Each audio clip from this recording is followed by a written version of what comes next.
ওয়ানসিতু লাআল্লাকুম তুরহামুন।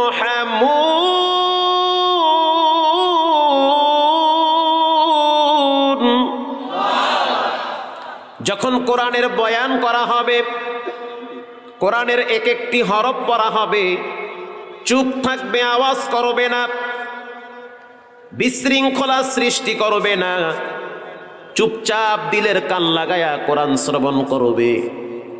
যার দিলটা শক্ত আছে, কোরআনের বয়ান শুনলে তার দিলটা নরম হয়ে যাবে, অন্তর পরিষ্কার হয়ে যাবে। শুধু তাই নয়, রব্বুল আলামিন বলেন লাআল্লাকুম তুরহামুন, তোমাদের উপরে একজনের পক্ষ থেকে রহমত নাজিল হবেন। তিনি হলেন কে? রহমত নাজিল হবে। প্রিয় ভাইয়েরা আমার, কোরআনুল কারীমের ভিতরে 114 সূরার অন্যতম একটি সূরার নাম হলো সূরা ইখলাস। আল্লাহর রাসূল বলেন মান ক্বরাআ কুল হুয়াল্লাহু আহাদ, কেউ যদি জিহ্বা লড়াইয়া সূরা ইখলাস একবার পাঠ করে, তার আমলনামায় 10 পারা কোরআনের সওয়াব জমা হয়ে যায়। এই বয়ান তো অনেক শুনছেন, অথচ খুব দামি কথা এটা, বিশুদ্ধ হাদিস, কোনো ভেজাল নাই। এটা আপনার মৃত্যুর পরেই কাজে আসবে। একজন সাহাবীর নাম হলো মুআবিয়া ইবনে মুআবিয়া। ইন্তেকালের পর তার জানাজায় 50,000 ফেরেশতারা আগমন করেছে। রাসূল আশ্চর্য হয়ে গেল, ভাই জিবরাইল, এত ফেরেশতারা জানাজায় কোথা থেকে আসলো, কেন আসলো?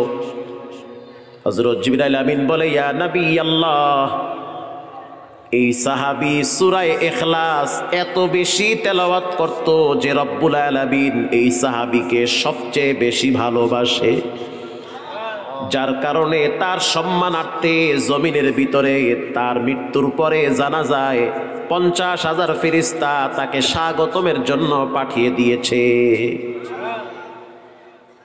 এজন্য সূরা ইখলাস 3 বার পড়তে সময় লাগে 2 মিনিট।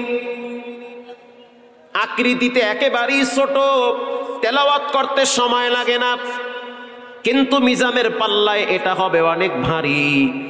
আল্লাহর রাসূল বলেন, যে ব্যক্তি সূরা ইখলাস 3 বার পড়ে, রাসূলুল্লাহ বলেন তার আমলনামায় 1 খতম কোরআনের সওয়াব জমা হয়ে যায়।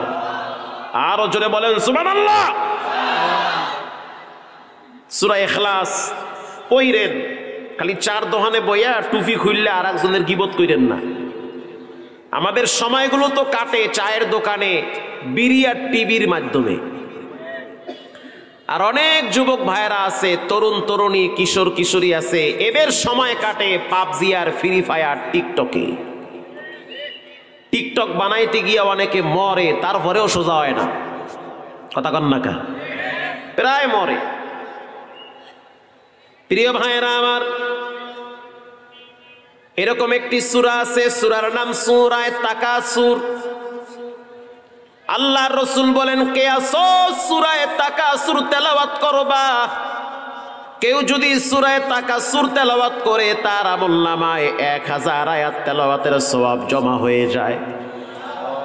পড়তে লাগে মাত্র 1.5 মিনিট, 1 মিনিটে পড়া যায় সূরা তাকাসুর। এত সুযোগ সুবিধা দেওয়ার পরেও যদি বান্দা গ্রহণ না করে, বুঝতে হবে বান্দার কপাল খারাপ, বান্দার কপাল পুড়ে গেছে। অন্য এক হাদিসে আল্লাহর রাসূল বলেন, আজীব একটা সূরা আছে কোরআনের ভিতরে, যেই সূরাটার নাম হলো সূরা মুলুক। তাবারাকাল্লাযী বিয়াদিহিল মুলক ওয়া হুয়া আলা কুল্লি শাইইন কাদির।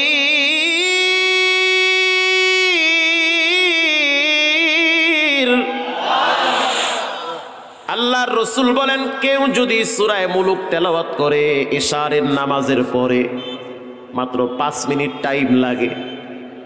আল্লাহর রাসূল বলেন, কেউ যদি ইশারের পরে সূরা মুলুক তেলাওয়াত করে, আল্লাহ পাক তার মৃত্যুর পরে অন্ধকার কবরটা সূরা মুলুকের বরকতে আলোকিত করে দিবে। যুবক ভাইরা, মোবাইলে অনেক সময় যায়, একটু জিব্বা লড়ায়া লড়ায়া 2-4টা সূরা পড়েন, সময় বেশি নাই। যেই হারে যুবক মরতেছে আর যেই হারে ক্যান্সার আর কিডনি নষ্ট হইতেছে, সামনের পরিণাম আরো ভয়াবহ হতে পারে। প্রিয় ভাইরা আমার, এরকম একটি সূরা আছে, সূরার নাম সূরা কাউসার। কারো মেয়ে যদি বিবাহ না হয়, দেখা গেল মেয়েটার বিবাহ হওয়ার কাছাকাছি, কিন্তু শত্রুরা বিভিন্ন রকম ভাঙ্গানি দিয়ে বিবাহটাকে বন্ধ করে দেয়। এরকম হয় কি হয় না? দুশ্মনরা অনেকভাবে চেষ্টা করে করে বিবাহ শাদীর ভিতরে গন্ডগোল লাগায় দেয়। ব্যবসায় বরকত হয় না, পাশের দোকানে অনেক বেচা কিনা হয়, আপনার দোকানে বেচা কিনা নাই। কি করবেন? এটা বিড়ি ধরাইবেন আর মমতাজের গান বাজাইবেন, আর করবেন কি? আল্লামা জালালউদ্দিন সুয়ুতি রাহিমাহুল্লাহ বলেন, কেউ যদি ঘুমাবার আগে সূরা কাউসার 100 বার তেলাওয়াত করে, রব্বুল আলামিন তার মাথার উপরের ঝুলন্ত বিপদগুলা কেটে দিবে। পরীক্ষিত, এটা পড়েন। আর পড়বেন হাসবুনাল্লাহু ওয়া নি'মাল ওয়াকিল, নি'মাল মাওলা ওয়া নি'মান নাসির। আমি একজনের উপরে তাওয়াক্কুল করলাম, ভরসা করলাম, যার কাছ থেকে আমি সাহায্য চাই তিনি হলেন কে? ছোট্ট আমল, বেশি সময় লাগে না, পড়বেন নিয়মিত। প্রিয় ভাইরা আমার, বর্তমান সময়ে কুকুর কুকুরের কাছে নিরাপদ থাকে, মানুষ মানুষের কাছে নিরাপদ থাকে না। কথা কন না কা? ছোট্ট বাচ্চাটাকেও জবাই করে দুশ্মনরা। সিলেটের জমিনে আপনারা দেখেছেন, মুমতাহা নামের একটা ছোট্ট মেয়ে প্রতিবেশী বাচ্চাটাকে হত্যা করেছে। এই মাসুম বাচ্চা বুঝে না আমার মায়ের কে দুশ্মন, আমার বাবার কে দুশ্মন, এটা বাচ্চা বুঝে না। বাচ্চারে ডাক দেয় চিপস বলে, আসো। বাচ্চা কাছে আসে, চকলেট দেখায় ডাক দেয়, বাচ্চা কাছে আসে। কিন্তু মানুষ নামের কিছু কুত্তার চেয়েও খারাপ, যারা বাচ্চাদেরকে ধরে ধরে হত্যা করে। কেরানীগঞ্জের ঘটনা আমাদের চোখের সামনে। মাদ্রাসায় পড়ে একটা ছাত্র, বাবায় সৌদি থাকে, অনেক টাকার মালিক। দেশে আসার পরে বাবা একটা ঘর বানাইতেছে, বিল্ডিং ঘর। কেরানীগঞ্জ রোহিতপুরের ঘটনা, আব্দুল্লাহপুরে। এই ঘর নির্মাণ করতে গিয়ে বাবায় যখন মিস্ত্রিদেরকে ডাইকা কন্টাকে দিয়া দিল যে 2 তলা তোমরা কমপ্লিট করবে, তো বাড়ির কাজ কমপ্লিট হওয়ার পরে এই কয়েকদিনের ভিতরে বাড়ির মালিক, তার বাচ্চা আছে ছোট, সেই বাচ্চার সাথে মিস্ত্রির সাথে ভালো এক সম্পর্ক হয়ে গেছে। চাচ্চু বলে ডাকে, কাছে আসে, পানি আইনা দেয়, খাবার সামনে এনে দেয়। এই বিল্ডিং কমপ্লিট হওয়ার পরে আর একটা বিল্ডিংয়ে যখন গেল কাজ করার জন্য, এই বাচ্চাটা মাদ্রাসায় যাওয়া আসার পথে ওই মিস্ত্রি বাচ্চাটাকে দেখে ডাক দেয়। বাচ্চাও কাছে যায়, যেহেতু তার বাবার বাড়ির কাজ করছে মিস্ত্রি। কথা কি বুঝেন? ঘটনাক্রমে মিস্ত্রি পরিকল্পনা করলো, সিদ্ধান্ত নিল যে আমি এই বাচ্চাটাকে গুম করব, এরপরে মুক্তিপণ হিসাবে টাকা দাবি করব। বাচ্চাটাকে গুম করা হইল। 3 দিন পর্যন্ত বাচ্চাটাকে পাওয়া যায় না। 3 দিন পর বাচ্চার মায়ের মোবাইলে টেলিফোন আসলো যে যদি বাচ্চাকে পাইতে চান 6 লক্ষ টাকা দেওয়া লাগবে। মা বাবা চোখের পানি ছেড়ে কান্দে আর কয়, ও ভাই যত টাকা লাগবে দিব, কিন্তু কলিজার টুকরা সন্তানটার গায়ে আঘাত করবা না। মায়ের স্বর্ণের চেইন বিক্রি করলো, গলার হার বিক্রি করলো। বাবা মানুষের কাছে টাকা ধার নিয়ে 6 লক্ষ টাকা জমা করে টাকা জায়গা মতো পৌঁছায় দিল। তারপরও বাচ্চাটারে দেয় নাই। যেই দিন সকালবেলা টাকা দিয়া দিল, ওই দিন রাত্রিবেলা বাড়ির পাশে ডোবার ভিতরে বাচ্চাটার লাশ পাওয়া গেছে। পশুর কাছে পশু নিরাপদ থাকে, বর্তমান সময় মানুষের কাছে মানুষ নিরাপদ থাকে না। কথা কন না কা? অহরহ ঘটনা ঘটতেছে। স্বামীর হাতে স্ত্রী খুন, স্ত্রীর হাতে স্বামী খুন। মানুষ মানুষকে জাদু করে, বান মারে, মারে কি মারে না, জাদু করে, জাদু সত্য, জাদু রাসূলুল্লাহকে করা হয়েছিল। এই জাদুর প্রসঙ্গে দুইটা সূরা আল্লাহ নাজিল করেছে, যেই দুইটা সূরা মানুষ তেলাওয়াত করলে আল্লাহ শত্রুদের আক্রমণ থেকে, জাদু টোনার থেকে ওই ব্যক্তিকে আল্লাহ নিরাপদ লাগবে। সুবহানাল্লাহ বলে। ওই দুইটা সূরার নাম হলো সূরা নাস আর ফালাক। কেউ যদি সূরা নাস ফালাক পড়ে শরীরে দম করে, যত বড় শক্তিশালী জাদুকর হোক না কেন তাকে কোনো ক্ষতি করতে পারবে না। আল্লাহ তাআলা কোরআনের বরকতে তাকে নিরাপদ রাখবে। আপনার বাচ্চার শরীর অনেক ভালো, দূর থেকে দুশ্মনী করে খারাপ নজর লাগাবে, আপনি দেখতে অনেক সুন্দর, কিন্তু দুশ্মনরা আপনার দিকে এমন ভাবে তাকাবে মনে হয় খায়া ফেলতে আছে। রাসূল বলেছেন চোখের পাওয়ার সত্য, চোখ দিয়া মানুষ মানুষকে খায়া ফেলাইতে পারে। কথা ঠিক না বেঠিক? চোখ দিয়া মানুষ মানুষকে শেষ করে দিতে পারে। এই জন্য এরকম কিছু সূরা কালাম মুখস্থ রাখেন, খালি বিড়ি খাইয়েন না, কাজে আসবে এক সময়। প্রিয় ভাইয়েরা আমার, ঠিক তেমনি ভাবে এরকম দুইটা সূরা যার নাম হলো সূরা নাস, সূরা ফালাক। যারা সূরা নাস ফালাক পড়ে নিজের শরীরে দম করে, রব্বুল আলামিন তাদেরকে দুশ্মনের দুশ্মনির থেকে হিফাজত করে। এরকম একটি সূরা, সূরার নাম সূরা মাউন। এই সূরাটার ভিতরে 7টা আয়াত রয়েছে। প্রথম 3টা আয়াত নাজিল হয়েছে কাফেরদের ব্যাপারে, বাকি 4টা আয়াত নাজিল হয়েছে মুনাফিকদের ব্যাপারে। আল্লাহ তাআলা কাফের আর মুনাফিক দুই গ্রুপকে পাশাপাশি রাখছে। মুনাফিকরা কাফেরদের চেয়েও নিকৃষ্ট। মুনাফিকরা হলো ইসলামের গোপন দুশ্মন, কাফের হলো ইসলামের প্রকাশ্যে দুশ্মন। প্রকাশ্যে দুশ্মন থেকে বাঁচা যায়, কিন্তু গোপন দুশ্মনির থেকে বাঁচা যায় না। কথা ঠিক না বেঠিক? মুনাফিকরা ইসলামের গোড়া কাটে সূক্ষ্মভাবে, কাফেররা ইসলামের উপরে আক্রমণ করে ডাইরেক্ট। ওটাকে প্রতিহত করার জন্য লক্ষ যুবক দাঁড়িয়ে যায়, রক্ত দেয়, জীবন দেয়, তারপরও ইসলামের উপরে আঘাত করতে দেয় না। কিন্তু মুনাফিক যারা ইসলামের লেবেল লাগায়া গোপনে গোপনে ইসলামের গোড়া কাটে, এটার থেকে তো বাঁচা যায় না।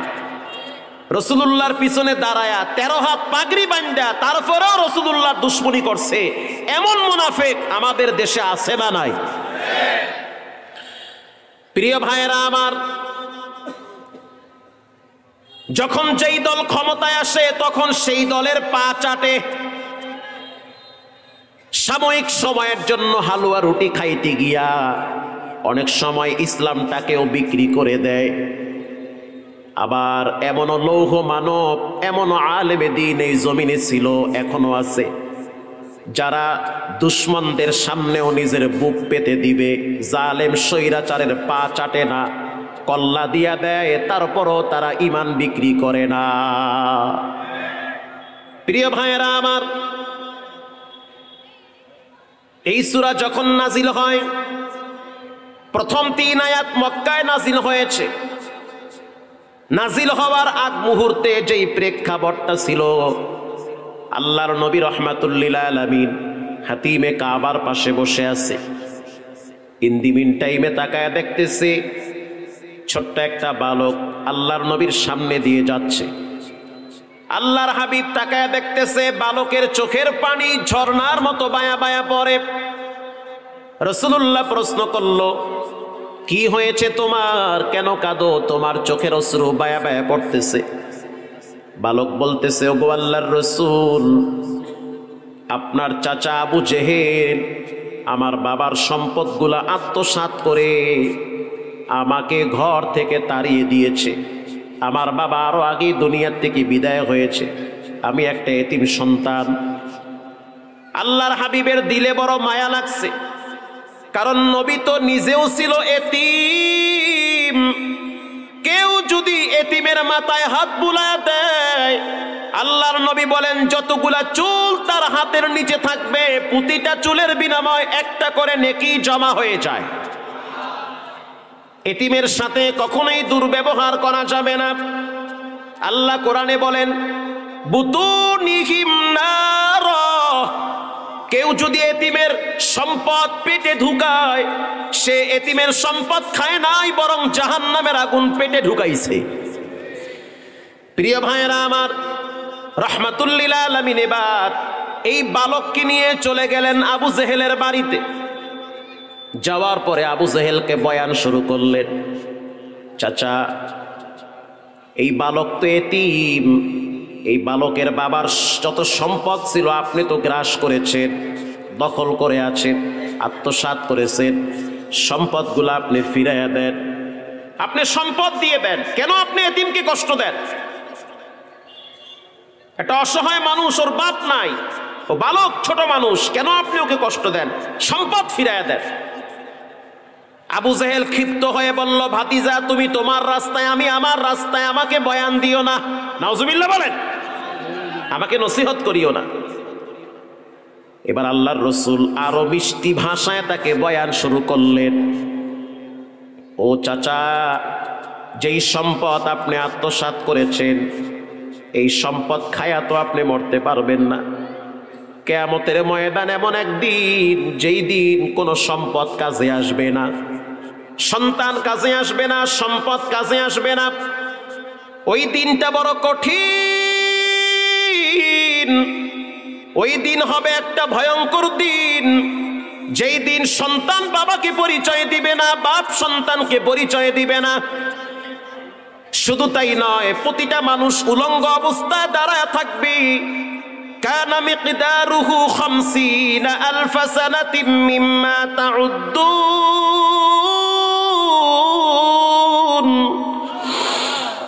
প্রত্যেকটা মানুষকে 50,000 বছর দাঁড়ায় থাকা লাগবে এক পায়ের তালুর উপরে।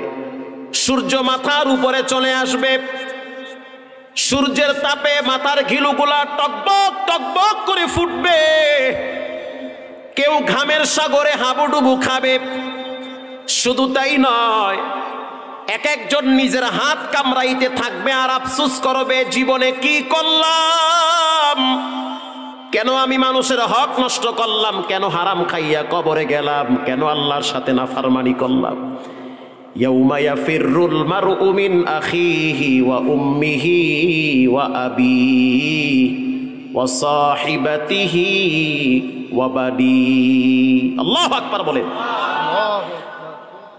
সেদিন কেউ কাউকে পরিচয় দিবে না, তবে চিনবে, উনি আমার বাপ, উনি আমার মা, উনি আমার ভাই, চিনবে, বাট কি দিবে না, পরিচয় দিবে না।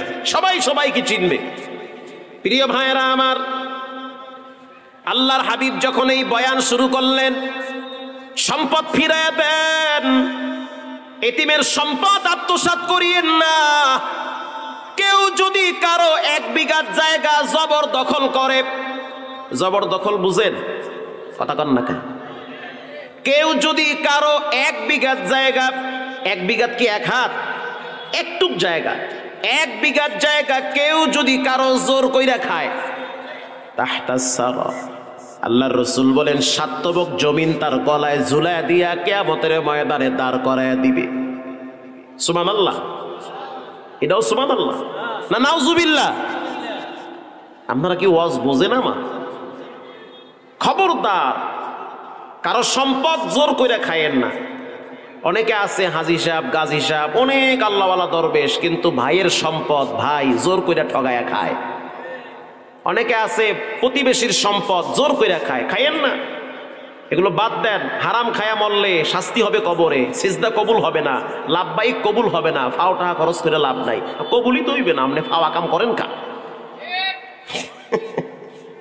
ভাইরা আমার, নবী করিম সাল্লাল্লাহু আলাইহি ওয়াসাল্লাম একদিন আফসোস করে বলতেছে, আহা, খানায় কাবার সামনে এক বিশাল দরবেশ, লম্বা জুব্বা, দাড়ি, সুন্দর চেহারা, মাথায় টুপি, পাগড়ি, সে হাঁটু গেড়ে বসে দোয়া করতেছে, আল্লাহ আমাকে মাফ করো, আমার আব্বাকে মাফ করো, আমার মাকে মাফ করো। তার চোখ দিয়ে পানিও বায়া বায়া পড়ে। রাসূল বলেন, লাভ নাই, ওর রক্ত হারাম, ভিতরের হাড্ডি হারাম, ওর পেট হারাম, ওর চেহারা হারাম, ওই হারাম শরীর নিয়ে দোয়া করলে রব কবুল করবে না। আল্লাহু আকবার বলেন। হারাম খায়েন না।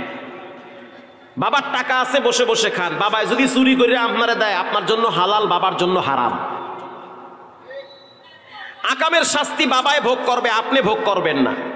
বাপ যদি ডাকাতি কইরাও আপনার জন্য সম্পদের পাহাড় করে, পাপের শাস্তি বাবায় ভোগ করবে, আপনি ভোগ করবেন না।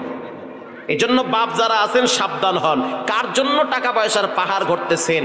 বিচারের ময়দানে সম্পদও কাজে আসবে না, সন্তানও কাজে আসবে না। ভাই মরার আগেই তো সন্তান কাজে আসে না। করোনার টাইমে দেখছি লাশ পড়ে আছে শিল্পপতির, আহা ভয়তেই কাছে যায় না মানুষ।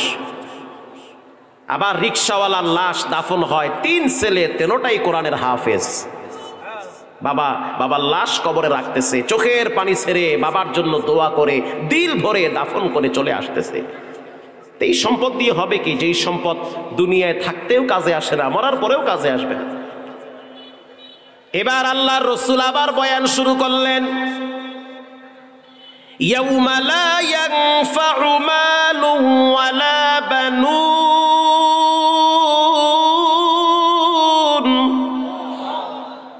ইল্লা মান আতাল্লাহা বিকলবিন সালিম।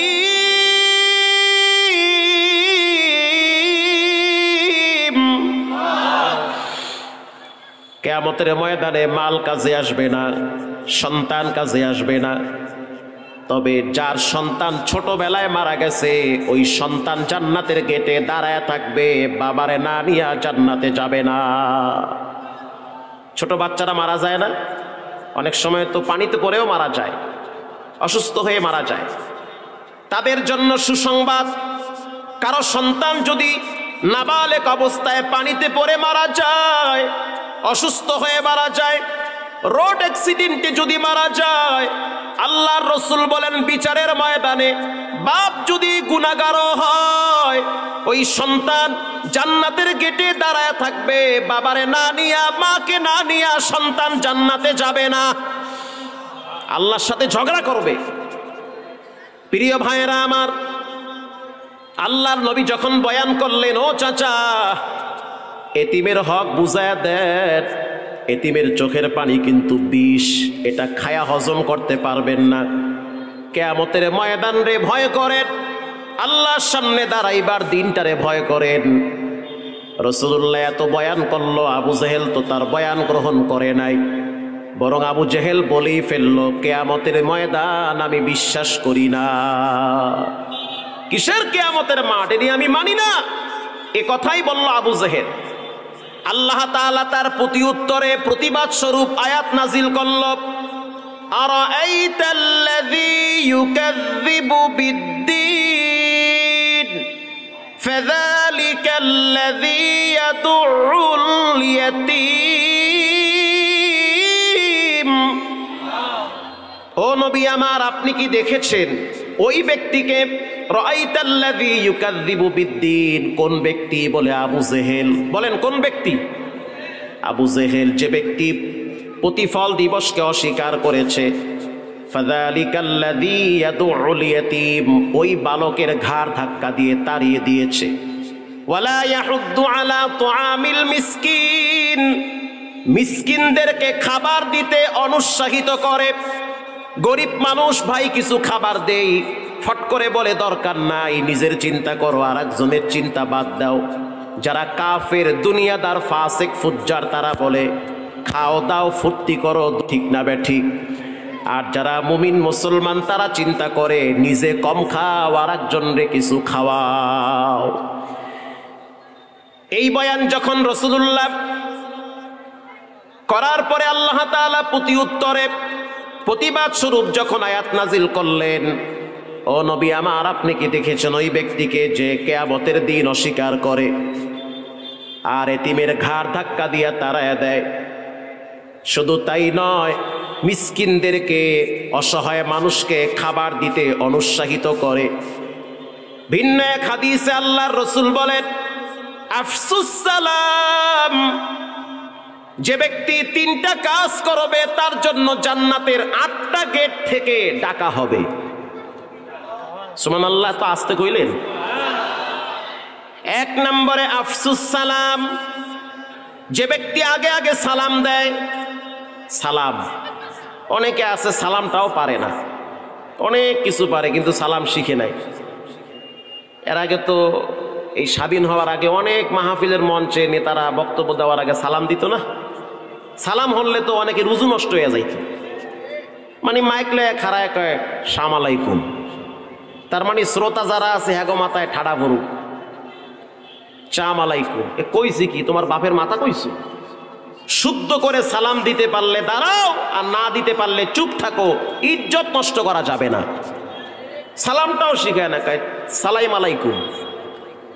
সালাম এটা মানুষের ভাষা না, এটা কার ভাষা? আল্লাহ কোরআনে বলেছেন সালামুন কাওলাম মির রাব্বির রহিম। কিয়ামতের ময়দানে জান্নাতের একটা এরিয়ার নাম আছে মাজিদ।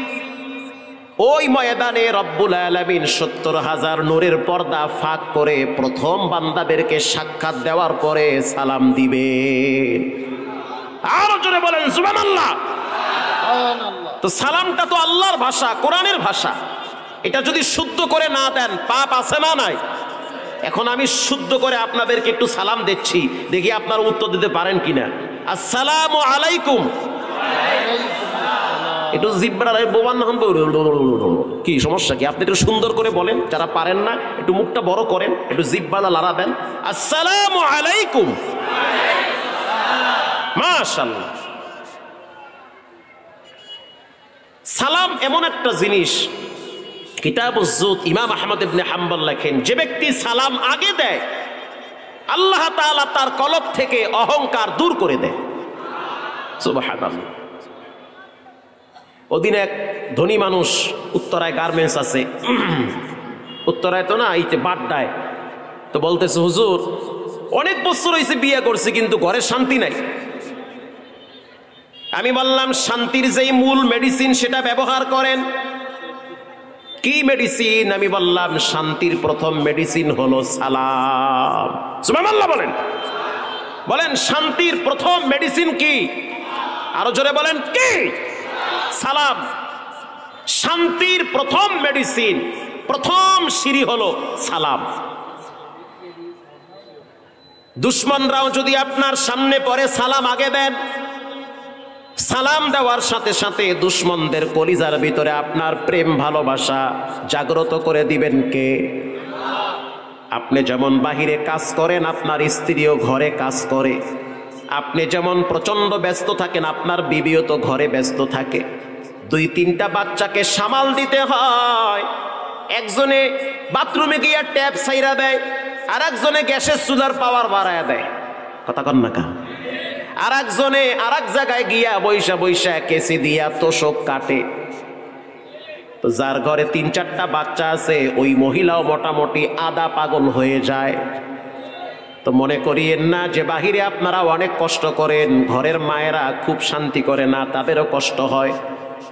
আপনি যেমন সারাদিন পরিশ্রম করে দুপুরের টাইমে ঘরে যান, আপনার উচিত রাগ না করে প্রথম আপনার ঘরে ঢুকার সাথে সাথে আগে সালাম দেওয়া।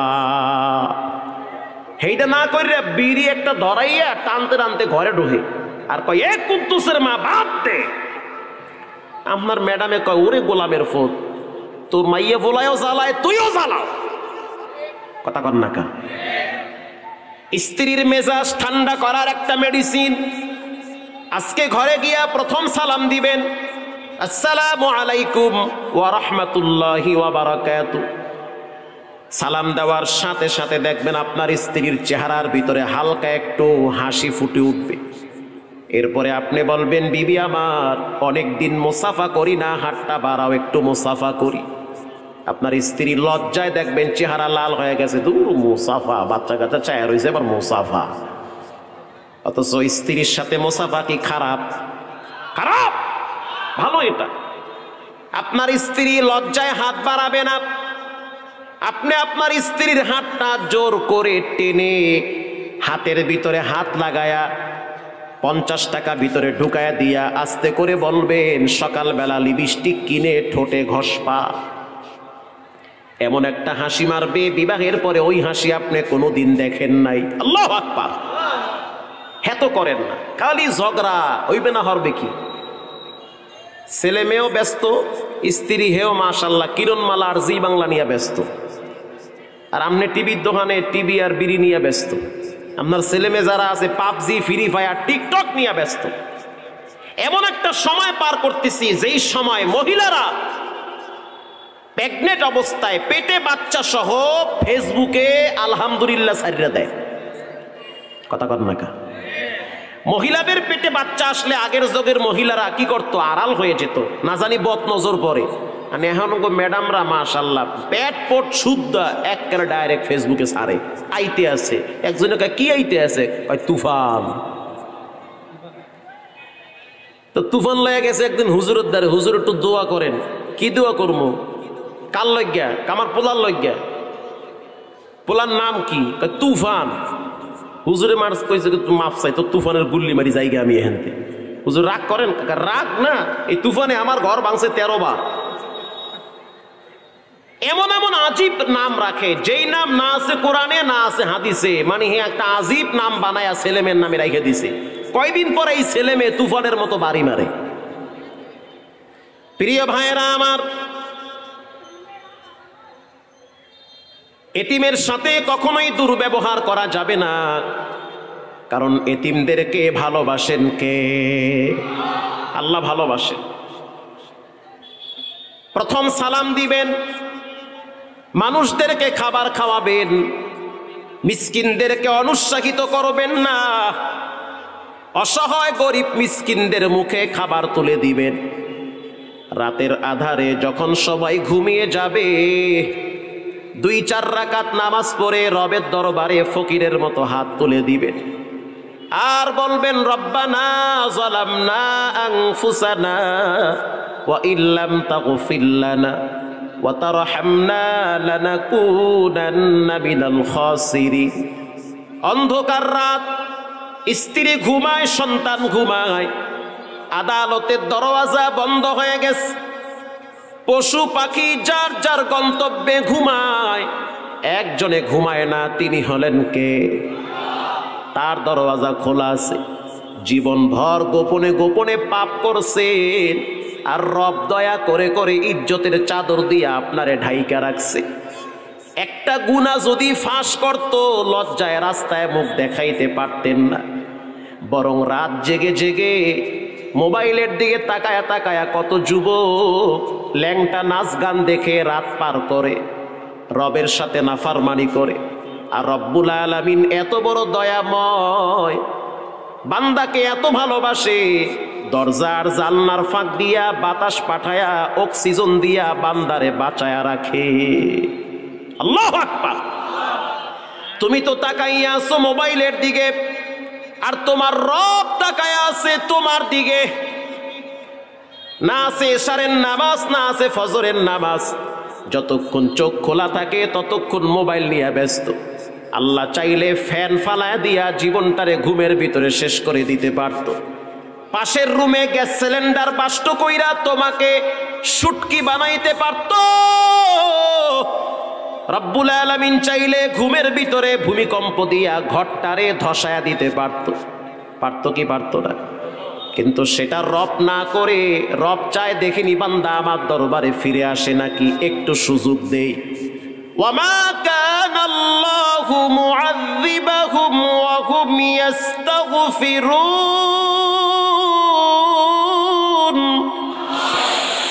যদি বান্দা রবের দরবারে তওবা করে, ইস্তেগফার পড়ে, আল্লাহ এত খুশি হয়। শুধু একটু যদি বলে, আল্লাহ অতীতে অনেক অপরাধ করেছি, মাফ করে দেন, ক্ষমা চাই আপনার কাছে। আল্লাহর রাসূল বলেন, আত-তাইবু মিনায যামবি কামান লা যামবা লা।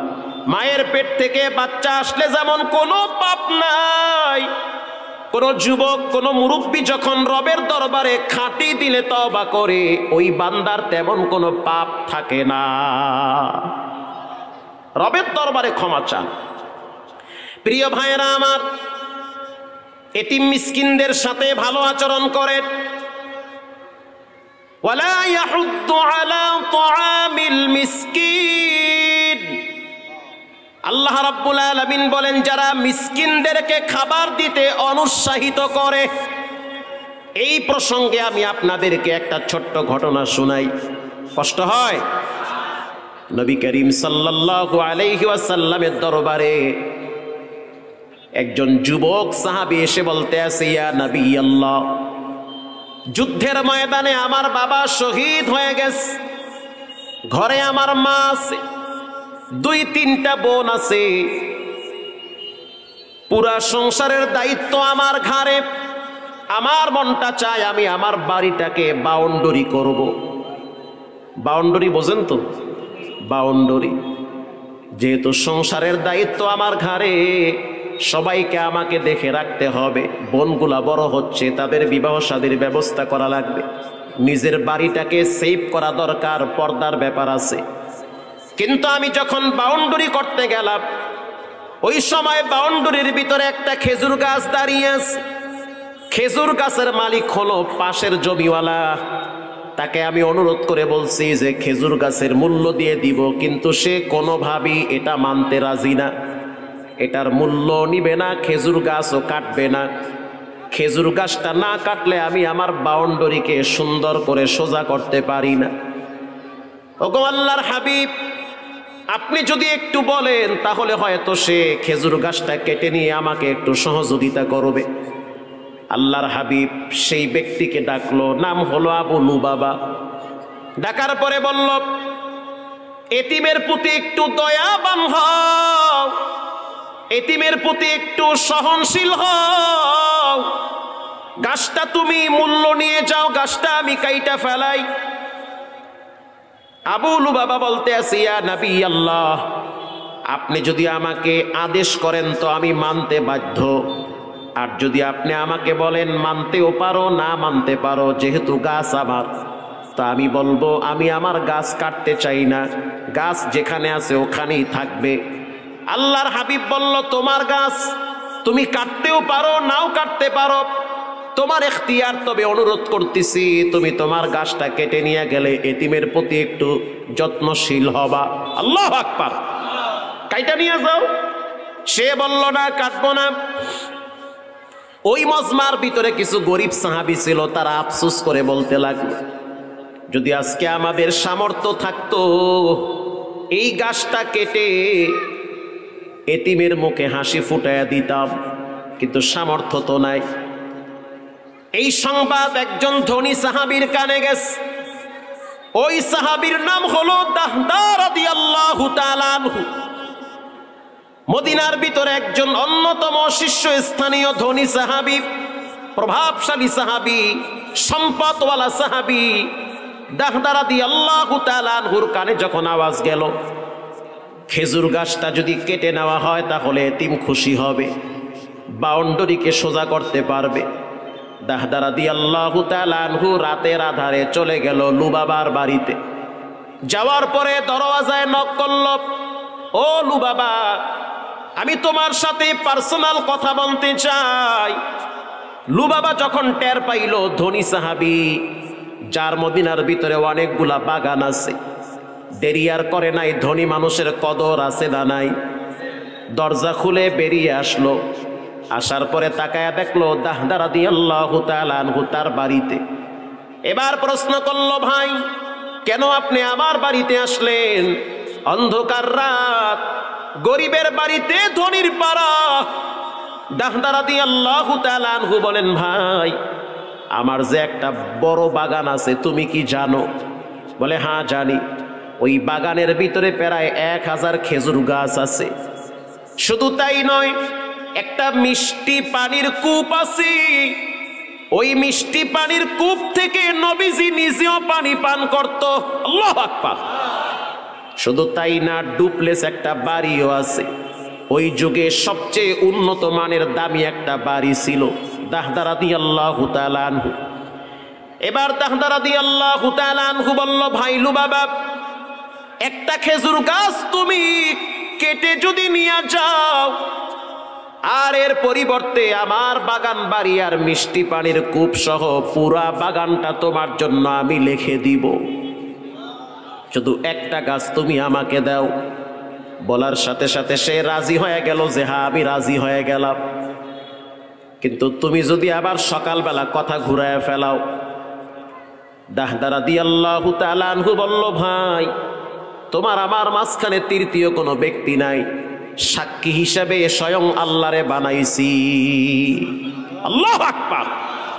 যাও সাক্ষী তোমার আমার মাঝখানে রব, এর মধ্যে কোনো প্রতিবন্ধকতা নাই, সাক্ষী আল্লাহরে বানায় দিলাম। প্রিয় ভাইয়েরা আমার, দাহদা রাদিয়াল্লাহু তাআলা আনহু এবার চলে গেল মসজিদে নববীতে। মসজিদে নববীতে যখন ঢুকলো, রাহমাতুল লিল আলামিন তার দিকে তাকাইয়াই মুস্কি হেসে দিল আর বলতে আছে, দাহদা মনে কষ্ট নিও না, দুনিয়ার সাময়িক বাগান যখন তুমি আল্লাহর দ্বীনের জন্য বিসর্জন দিলা, এতিমের মুখে হাসি ফুটাইলা, তোমার জন্য রব্বুল আলামিন জান্নাতের ভিতরে বিশাল একটা বাগানের ব্যবস্থা করেছে। দাহদা রাদিয়াল্লাহু তাআলা আনহু ফজরের নামাজ কমপ্লিট করার পর নিজের বাড়িতে চলে গেল। বাড়িতে যাওয়ার পরে ভিতরে প্রবেশ না করে দরওয়াজার সামনে দাঁড়ায় আছে। স্ত্রী বসে বসে কোরআন তেলাওয়াত করে। যখন দাহদা রাদিয়াল্লাহু তাআলা আনহু দরওয়াজার সামনে দাঁড়ায় সালাম দিল, স্ত্রী কোরআন শরীফ রেখে তিনি স্বামীকে স্বাগতম জানাইবার জন্য গেটের সামনে গেল আর বলতেছে, স্বামী আমার ভিতরে আসেন, মারহাবান তয়্যিবান আহলান সাহালান, ভিতরে আপনি আসেন। আপনার সন্তানগুলাকে আমি দেখে রেখেছি, শুধু তাই না আপনার যত আমানত আছে সবগুলাকে আমি আমানতের সাথে দেখে রাখছি, হেফাজত করেছি। দাহদা রাদিয়াল্লাহু তাআলা আনহু বলে, বিবি শুনে নাও, এই যে বাগান বাড়ি দেখতেছো, এই পুরা বাগান বাড়িটা আমি আল্লাহর রাস্তায় ওয়াকফ করে দিয়েছি। স্ত্রী বলতে আছে, এটা কেমন কথা? আপনি যে বাগান বাড়ি বিক্রি করেছেন আল্লাহর রাস্তায়, এটার দলিল কি, প্রমাণ কি? দাহদা রাদিয়াল্লাহু তাআলা আনহু বলেন, এটার দলিল হলো মুহাম্মাদুর রাসূলুল্লাহ সাল্লাল্লাহু আলাইহি ওয়াসাল্লাম, আল্লাহর রসুলের মুখে শুনছি জান্নাতে একটা বাগান বাড়ি হবে।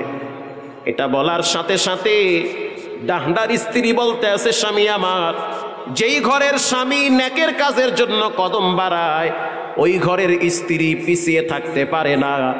আমি আমার গাট্টি বস্তা কাপড় চোপড় সব রেডি করতেছি, পুরা বাগান বাড়িটা স্বেচ্ছায় আল্লাহর রাস্তায় ওয়াকফ করে দিয়েছি। স্ত্রী আর সন্তান নিয়ে বেরিয়ে গেল। প্রিয় ভাইয়েরা আমার, বাগান বাড়ি আল্লাহর রাস্তায় ওয়াকফ করার মতো তো সামর্থ্য আপনাদের নাই। সেই বাগান এখনো মদিনায় আছে, গত রমজানে আমি দেখে আসছি। আপনাদের পাশেই একটা মসজিদ আছে, এই মসজিদ আল্লাহর ঘর। এখানে এমনও মানুষ বসা আছেন যাদের আব্বা আম্মা কবরের বাসিন্দা হয়ে গেছে, চাইলেও তো বাবারে খাবার খাওয়াইতে পারেন না। দুঃখের দিনে মা বাবাই ছিল, সুখের দিনে মা বাবাই নাই। আজকে আনন্দে আছেন, ঘর বাড়ি আছে, কিন্তু দামি রত্ন হারায় ফেলাইছে। দুইজন ব্যক্তি আপনার জন্য সবচেয়ে বেশি দোয়া করতো, একজন মা আর একজন বাবা, দুইজনকে হারায় ফেলাইছে। এখন মা বাবা নাই, ঘরে গিয়া দেখবেন মা বাবার খালি বিছানা পড়ে আছে। পুরা মজমার ভিতরে আমি আল্লাহর ঘর মসজিদের জন্য প্রথম দুই একজন মায়ের সন্তান চাই। কে পারবেন মসজিদের জন্য? আমি 50,000 টাকা দান করে দিলাম। নিজের বাড়ি কোটি কোটি টাকা দিয়ে নির্মাণ করেছেন, আর আল্লাহর ঘরের জন্য 50,000 টাকা দিবেন এমন কোন মানসিকতার লোক এখানে আছে? দিল থেকে দোয়া হবে। এখানে অনেক উলামায়ে কেরাম আছে, টাঙ্গাইলের শীর্ষস্থানীয় যুগ শ্রেষ্ঠ নয়, এলাকার সবচেয়ে গণ্যমান্য ব্যক্তিরাও বসা আছে।